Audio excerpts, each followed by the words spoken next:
Moving on to our next topic, आज हम जो है वो देखेंगे माइक्रोबियल ग्रोथ एंड रिप्रोडक्शन को। अच्छा बेटा, ग्रोथ जो होती है और रिप्रोड्यूस होना होता है, उससे क्या मुराद होता है? उससे मुराद ये होता है कि यानी हमारे पास अगर दो तीन जो सेल्स हैं उनका आगे अपनी तादाद को बढ़ा लेना, ठीक है।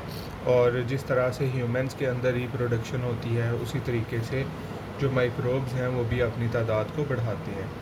इसकी अगर हम डेफिनेशन देखें माइक्रोबियल ग्रोथ की, तो उसके अंदर हमें ये पता चलेगा माइक्रोबियल ग्रोथ रेफ़र करना, यानी इससे क्या मुराद होता है, to an increase in the number of cells, यानी जो आपके नंबर ऑफ़ सेल्स हैं उनकी बढ़ जाना, नॉट द सेल साइज़ का नहीं बढ़ना। तो माइक्रोब्स की ग्रोथ से मुराद होगा कि इनके नंबर ऑफ़ सेल्स जो है वो बढ़ जाएंगे। यानी अगर एक जगह के ऊपर 10 माइक्रोब्स थे, अब वहाँ पे 100 माइक्रोब्स हैं, तो इसका मतलब माइक्रोब्स ने क्या किया है, उन्होंने ग्रो किया है, ठीक है। अब इसकी कुछ फेजेस होती हैं ग्रोथ की, और ये इम्पोर्टेंट क्वेश्चन है, ये तक ऑलमोस्ट हर दफ़ा ही आता है। इसकी फेजेस कौन कौन सी हैं? इसकी 4 फेजेस हैं। सबसे पहली लैग फेज़ है, फिर लॉग फेज़ है, फिर स्टेशनरी फेज़ आती है, और फिर डेथ फेज़ आती है। लैग फेज़ क्या है? Cells adapt to the environment, no division. Lag phase होती है इस तरह से, यानी इसके अंदर कोई नंबर ऑफ़ सेल्स नहीं बढ़ रहे, बल्कि क्या हो रहा है कि जो इन्वायरमेंट मिला है, जिस इन्वायरमेंट के अंदर आपके सेल्स हैं, वो क्या कर रहे हैं, वो अडाप्ट कर रहे हैं, वो उस माहौल को अपना रहे हैं अभी। इसके बाद आती है log phase, rapid cell division, population increases exponentially. अब क्या होगा, यहाँ से ऐसे ग्रो होगी, ऐसे ऊपर की तरफ जाएंगे, यानी सेल्स जो हैं वो बहुत इंक्रीज़ होंगे। ये थी लैग फेज़ और ये थी लॉग फेज़, ठीक है। लॉग फेज़ के अंदर सेल्स बहुत तेज़ी से बढ़ते हैं, इसके अंदर बिल्कुल नहीं बढ़ रहे थे, बल्कि क्या कर रहे थे, माहौल को अपना रहे थे।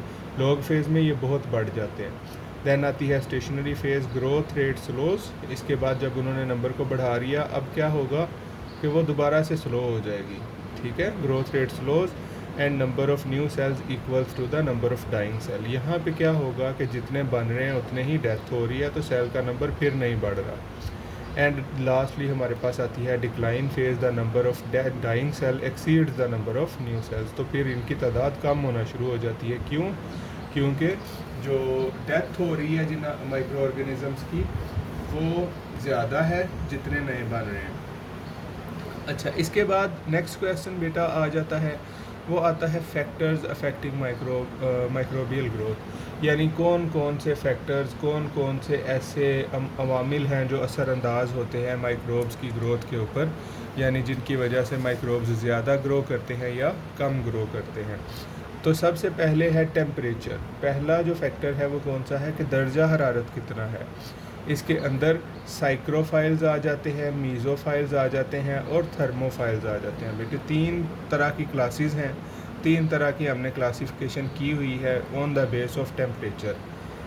साइक्रोफाइल्स जो हैं ये ऐसे माइक्रो ऑर्गेनिजम्स होंगे that grows at low temperature. इनको कम दर्जा हरारत चाहिए होता है अपनी ग्रोथ करने के लिए। मीज़ोफाइल्स ऐसे जरासीम होते हैं that grows eight moderate temperature, यानी इनको दरमियाना टेम्परेचर चाहिए होता है, जैसा कि इंसानी जिस्म के अंदर है। तो हमारी बॉडी के अंदर जितने भी माइक्रो ऑर्गेनिजम्स होंगे जो ग्रो करेंगे, वो कौन से होंगे, वो मीज़ोफाइल होंगे। इसके अलावा थर्मोफाइल्स होते हैं, ग्रोज एट हाई टेम्परेचर। ये कहाँ पे ग्रो करते हैं? हाई टेम्परेचर के ऊपर। साइक्रोफाइल्स लो टेम्परेचर के ऊपर, थर्मोफाइल हाई टेम्परेचर के ऊपर, और मीज़ोफाइल्स दरमियाने दर्जा हरारत के ऊपर ज़्यादा ग्रो करते हैं। इसके अलावा दूसरा फैक्टर हमारे पास क्या आ जाता है जो माइक्रोबियल ग्रोथ के ऊपर असरअंदाज होता है, वो बेटा पीएच है। Most microbes grow best in neutral pH, यानी पीएच जो है, पीएच का पता है आपको, 7 जो है वो न्यूट्रल होती है, 7 से कम अगर हम बात करेंगे तो ये एसिडिक होती जाएगी, और जितना ऊपर जाएंगे उतना बेसिक होती जाएगी। मैक्सिमम 14 तक होती है और मिनिमम 1 तक, ठीक है। But some can grow in acidic और अल्कलाइन एनवायरनमेंट। ज़्यादातर को वो कहता है कि 7 पसंद है, यानी न्यूट्रल के ऊपर, लेकिन कुछ जो है वो एसिडिक और बेसिक के अंदर भी जाके ग्रो कर जाते हैं। इसके बाद है ऑक्सीजन। तीसरा फैक्टर क्या है जो इफ़ेक्ट होता है, वो है ऑक्सीजन। इसके अंदर हमारे पास एरोब्स बैक्टीरिया आ जाते हैं। एरोब्स से मुराद ऐसे bacteria that require oxygen for their growth, यानी इनको क्या है, ऑक्सीजन चाहिए अपनी ग्रोथ करवाने के लिए।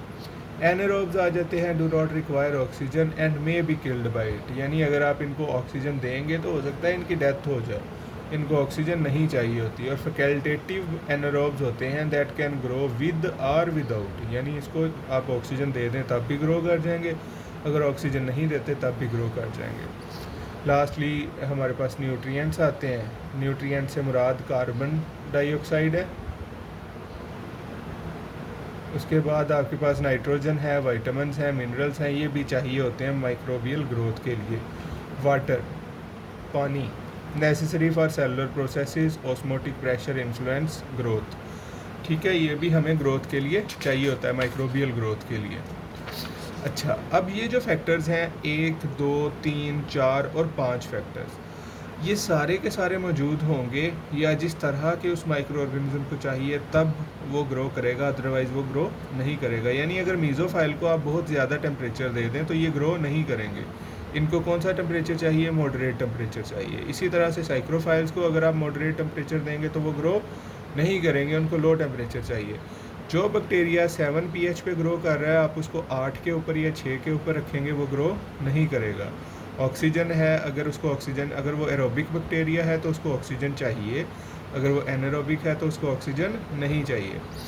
न्यूट्रिएंट्स हैं तो सारे के सारे न्यूट्रिएंट्स, अगर उसमें नाइट्रोजन मिसिंग होगी तो वो ग्रो नहीं करेंगे, अगर विटामिन मिसिंग होंगे तो वो ग्रो नहीं कर सकते। वाटर, अगर उनको पानी नहीं मिलेगा तो माइक्रोबियल ग्रोथ नहीं हो सकती। तो ये एक छोटा सा आपका शॉर्ट क्वेश्चन है, फैक्टर्स अफेक्टिंग माइक्रोबियल ग्रोथ। इसमें वो आपसे डिफरेंट पूछ सकता है, टेम्परेचर का पूछ सकता है, क्या रोल होता है in growth of micro organism, oxygen का पूछ सकता है, आपसे पीएच का पूछ सकता है, या किसी भी एक को पकड़ के पूछ ले, या फिर वो आपसे सिंपली पूछ ले कि right a note on factors affecting growth of micro organism. इसके बाद बेटा एक टॉपिक है छोटा सा और इसको कहते हैं हम रिप्रोडक्शन इन माइक्रो ऑर्गेनिज्म, यानी माइक्रो ऑर्गेनिज्म जो हैं वो कैसे ग्रो करते हैं, कैसे रिप्रोड्यूस करते हैं, कैसे अपनी तादाद बढ़ाते हैं। इसके ना दो तरीके हैं, एक है एसेक्सुअल मेथड और दूसरा है सेक्सुअल मेथड। अगर तो जेनेटिक मटेरियल एक्सचेंज हो रहा है, ठीक है, अगर जेनेटिक मटेरियल यानी डीएनए या आरएनए जो है वो एक्सचेंज हो रहा है, वो मतलब दो के दरमियान में डिवाइड हो रहा है, तो फिर हम उसको क्या कहेंगे, सेक्सुअल रिप्रोडक्शन, ठीक है। अगर ये जो है वो ट्रांसफ़र नहीं हो रहा तो फिर हम क्या कहेंगे, फिर होगी एसेक्सुअल रिप्रोडक्शन, ठीक है।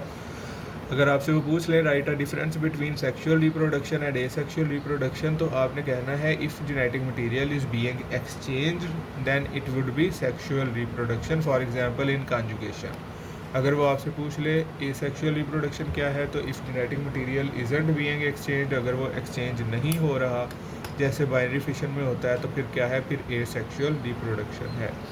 अब ज़्यादा जो तरीके इस्तेमाल होते हैं या जो ज़्यादा तरीके इस्तेमाल करते हैं जो हमारे माइक्रो ऑर्गेनिज़म्स हैं, उसके अंदर क्या क्या आ जाता है, सबसे पहला बाइनरी फिशन, ठीक है। बाइनरी फिशन के अंदर क्या होगा, this is the primary method for bacteria. Bacteria हमेशा या ज़्यादातर जो है वो बाइनरी फिशन से डिवाइड करते हैं, ये एमसीक्यूज़ भी आ सकता है आपको। Where one cell divides into 2 identical daughter cell, यानी जहाँ पे क्या होता है, ये जो सेल डिवाइड हो रहा है ये आगे डिवाइड होके बनाता है डॉटर सेल्स, ठीक है। तो एक सेल जो है वो डिवाइड हुआ इनटू 2 डॉटर सेल्स, यानी कि 2 आइडेंटिकल डॉटर सेल्स के अंदर डिवाइड हो जाता है। इसके बाद दूसरा आता है बडिंग, ये ज़्यादातर होता है बेटे यीस्ट के अंदर, ठीक है। Where new organisms develop from the bud on a parent, यानी एक ऐसे सेल था पूरे का पूरा और इस सेल से एक छोटा सा बड बना, इस तरह से ये वाला, ठीक है। अब ये जो बड था ये सेपरेट हो गया और ये इसने जाके अपना एक पूरे का पूरा ऑर्गेनिज्म जो था वो बना दिया। इसके बाद तीसरा आ जाता है fragmentation. Fragmentation seen in some algae and fungi where organisms break into fragments. जो ऑर्गेनिज्म होता है वो छोटे छोटे फ्रेगमेंट्स, छोटे छोटे हिस्सों में डिवाइड हो जाता है, each growing into the new organism, और हर फ्रेगमेंट जो है वो आगे नया ऑर्गेनिज्म, नया जानदार बना देता है। इसके ये सारे थे एसेक्सुअल रिप्रोडक्शन। देखें इनमें किसी में भी जो है वो जेनेटिक मटेरियल एक्सचेंज नहीं हुआ। अब नेक्स्ट हमारे पास आ जाता है सेक्सुअल रिप्रोडक्शन। इसमें हमारे पास सबसे पहली एग्जांपल जो है वो है कॉन्जुगेशन की।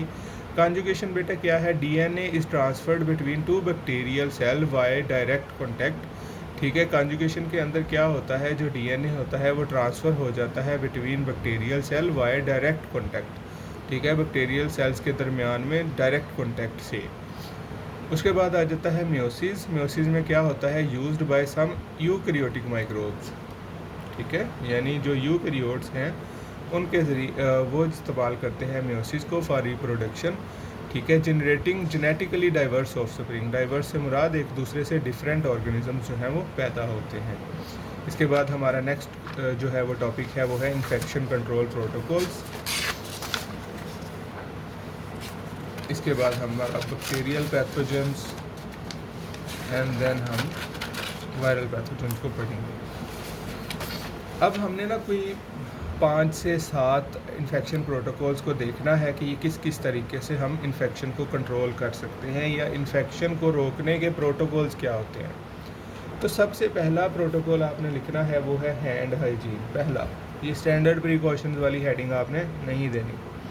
हैंड हाइजीन सबसे पहला प्रोटोकॉल क्या होना चाहिए इन्फेक्शन कंट्रोल का, कि हाथों को साफ़ रखना है। वॉश हैंड्स विद सोप और यूज़ अल्कोहल बेस्ड सैनिटाइज़र। ठीक है, यानी आपने ऐसा सैनिटाइज़र यूज़ करना है जिसमें अल्कोहल हो, या फिर आप साबुन से सिंपली हाथ को साफ़ कर लें, तो ये आपका क्या है, इन्फेक्शन कंट्रोल प्रोटोकॉल होगा। दूसरा है पीपीई। पीपीई हम कहते हैं पर्सनल प्रोटेक्टिव इक्विपमेंट को। Personal protective equipment. ठीक है, पीपीई। इसमें क्या आ जाएगा? ग्लव्स आ जाएंगे, मास्क आ जाएगा, गॉन आ जाएगा, या आई प्रोटेक्शन यानी आंखों पे जो आप ग्लासेस लगा रहे हैं, ये जो भी आ रहे हैं, ये भी इन्फेक्शन कंट्रोल प्रोटोकॉल है। यानी पहला ये कि आप हाथों को साफ़ रखें। दूसरा इन्फेक्शन कंट्रोल प्रोटोकॉल क्या है? पीपीई यानी पर्सनल प्रोटेक्टिव इक्विपमेंट जो है वो पहने। थर्ड है सेफ़ इंजेक्शंस। इंजेक्शन बेटे सेफ़ आपने लगाने होते हैं। अगर आपके पास सिरिंज है तो वो आपने कौन सी यूज़ करनी है? स्टीराइल। स्टीराइल से मुराद है कि जो वो एक शॉपर है ना जिसके अंदर वो पैक हुई हुई है, अगर उसके अंदर मौजूद है तो स्टीराइल है। ठीक है, अगर आपने उसको ओपन कर लिया तो अब वो स्टीराइल नहीं रहेगी। तो आपने हमेशा नई नीडल, नई जो सिरिंज होती है वो निकाल के इस्तेमाल करनी होती है। तो थर्ड प्रोटोकॉल है सेफ़ इंजेक्शन। फोर्थ है हमारे पास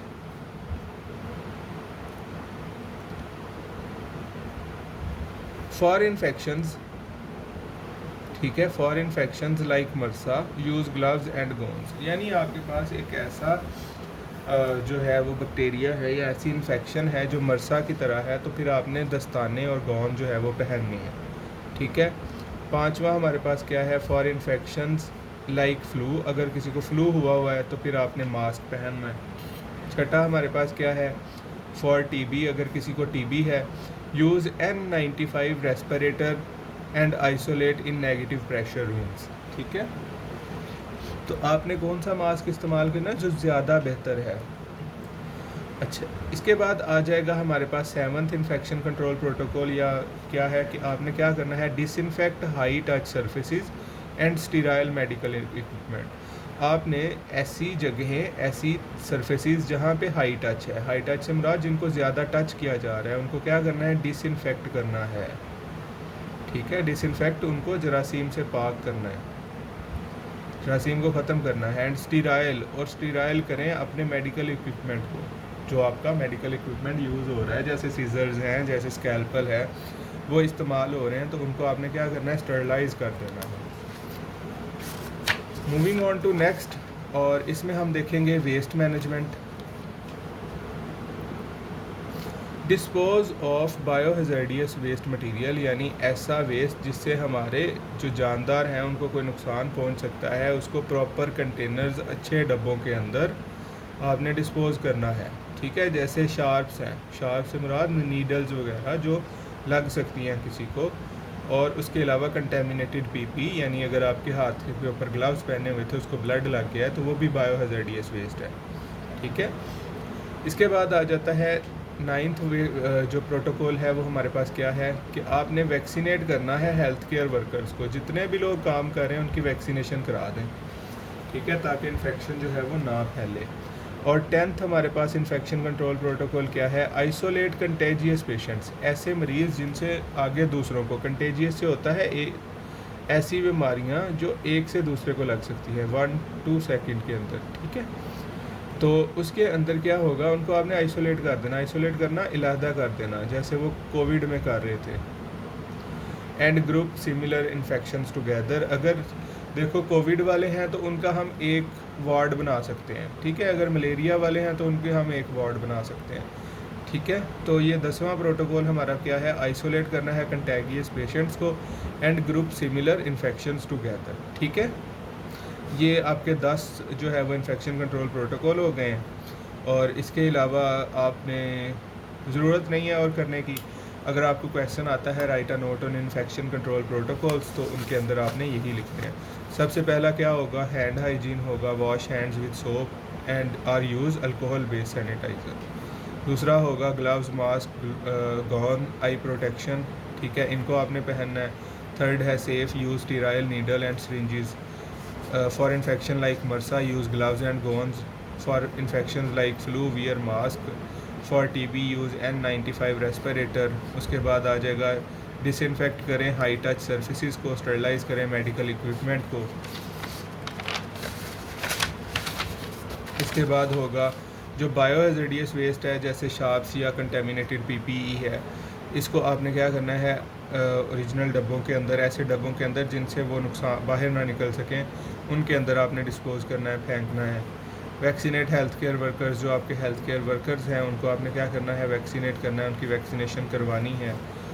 इसके बाद आपने क्या करना है, जो आपके कंटेजियस पेशेंट्स हैं उनको, कंटेजियस पेशेंट यानी जो एक अपनी बीमारी दूसरे को लगा सकते हैं, उनको आइसोलेट, उनको अलहदा कर देना है, और जो सिमिलर इन्फेक्शन है उनको एक साथ रखना है, ठीक है। दीज आर द जो आपके हैं इन्फेक्शन कंट्रोल प्रोटोकॉल्स, ठीक है।